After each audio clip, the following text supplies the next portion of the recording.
A man's face dragged on the floor at high speed, someone being shot in their private parts, ooh ouch, a head being chopped off, and a head being pushed down the loo. All that and more in Robert Rodriguez's 2005 neo-noir crime film Sin City. A film that's sort of like Pulp Fiction and written from several different stories by Frank Miller. It follows the separate narratives of three people on a mission to bring justice to the deserving.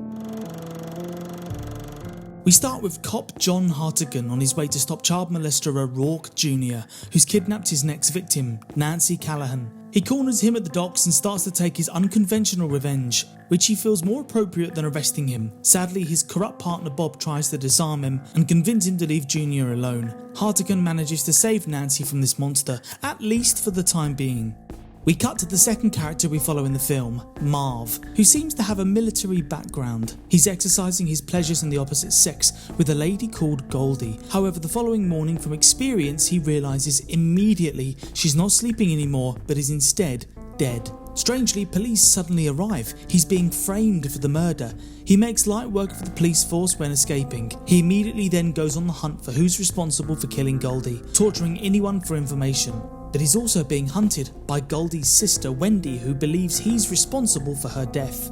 This is where the violence of the film really kicks up a gear and goes to represent the true violence Marv is capable of, especially after killing a priest who reveals the name of the family responsible for Goldie's murder. He's given the name Rourke, an infamous family in the city made up of a Cardinal Rourke and his brother Senator Rourke. They own a farm on the outskirts of the city that's well known to authorities and to be avoided. Marv believes he'll find who's responsible for Goldie's murder there, but after arriving he's attacked by Kevin, a psychotic killer and who's responsible for Goldie's murder.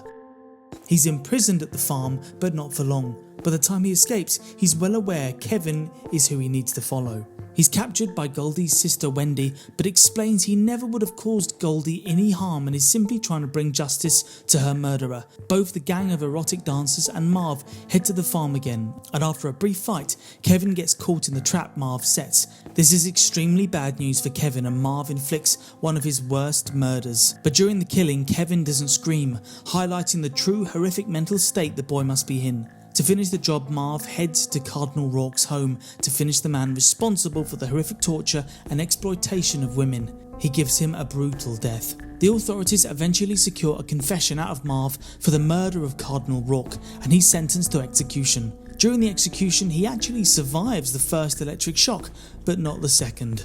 We cut to our final character we follow in the film, Dwight McCarthy, who I believe is a hitman. He's at his girlfriend's where he meets Jackie Boy, a dirty cop out to abuse women and exploit his job as a cop. It's clear he's a very evil person and Dwight follows him to prevent further bloodshed. Jackie heads to the downtown area, and when Dwight catches up with him, he keeps advising him to stop provoking the erotic dancers who run the area. He then accidentally brings about his own gruesome death. It's then revealed what nobody knew before Jackie's death, that he's a cop. Killing him brings with it a severe punishment.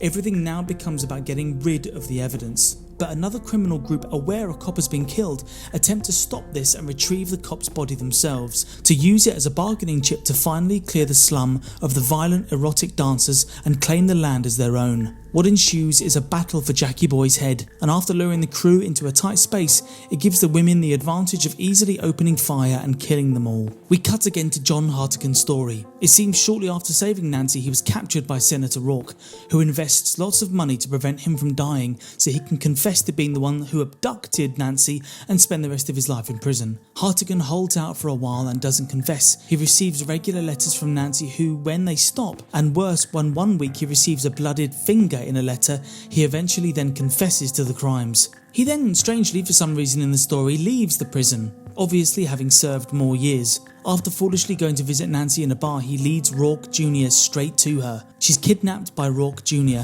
the man we met at the start of the film who had his private parts shot out by Hartigan. Well, he was nursed back to health, but has become more twisted mentally than he ever was. Hartigan finds out he's taken her to a private Rourke family farm, notorious to the police as a place to never visit. Hartigan kills the guards on patrol and finds his way to Jr. and Nancy.